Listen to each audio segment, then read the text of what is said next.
what technology do you see over the next 5 years that, and I hate to use the word disruptor because that's in my opinion overkilled, but just the technology that can help amplify recruiting and staffing, and what do you see that playing a part in the next 5 years? I think there's three. There is candidate engagement software to really.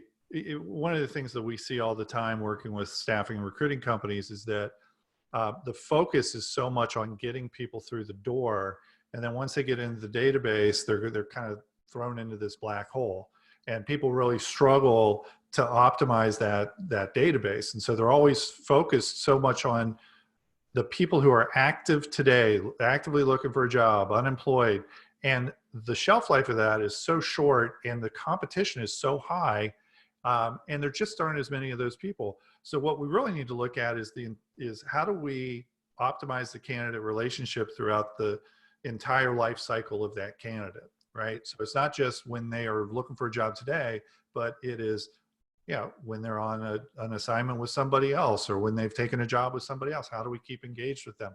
How do we continue to talk to them until they're ready to come back around? And candidate engagement software does a really good job of that. It's really just like, it's like marketing automation software for candidates. Okay. And so I see that continuing to play a bigger role. The second one is this whole mobile workforce management that we're seeing, and it's really, people call it the Uberization of staffing. Right now it really applies more to your kind of on-demand, unskilled or semi-skilled people who, I need somebody to unload a truck this afternoon, and the assignment goes out on your phone. Yes, I'm going to do it, and I'm going to go to it. I need servers tonight. So you're seeing a lot in those types of areas, hospitality and light, very, very unskilled light industrial. But how is that going to have an influence on maybe some of the professional skill sets over time?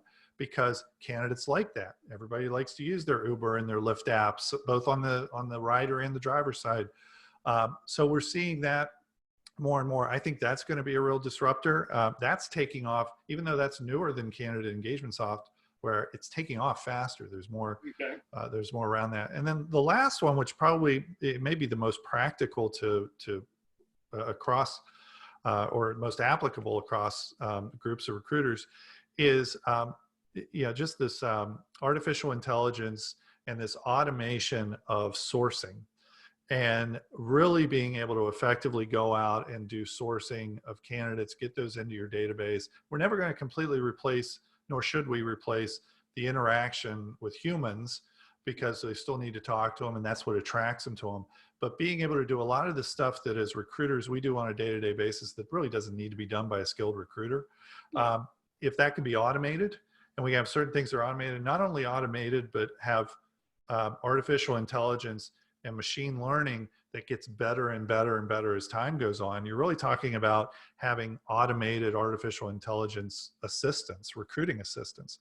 And that to me is it's already here, and it'll continue to get better over the next 5 years. So those are the three things that I think are going to be most impactful to our industry.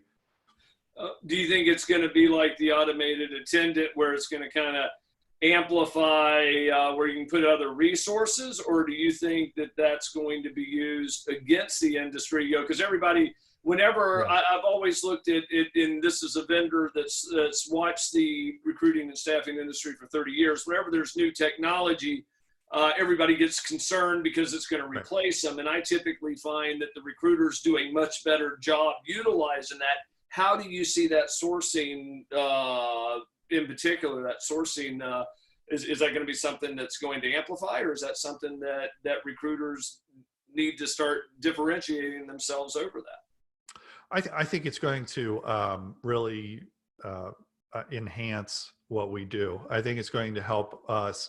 I wrote an article a couple months ago for Staffing Success Magazine and joked in there that but it was real. Back when Monster was coming out and was taking over as the job board, we literally in the staffing industry sat around meeting rooms and said, is this the end of us?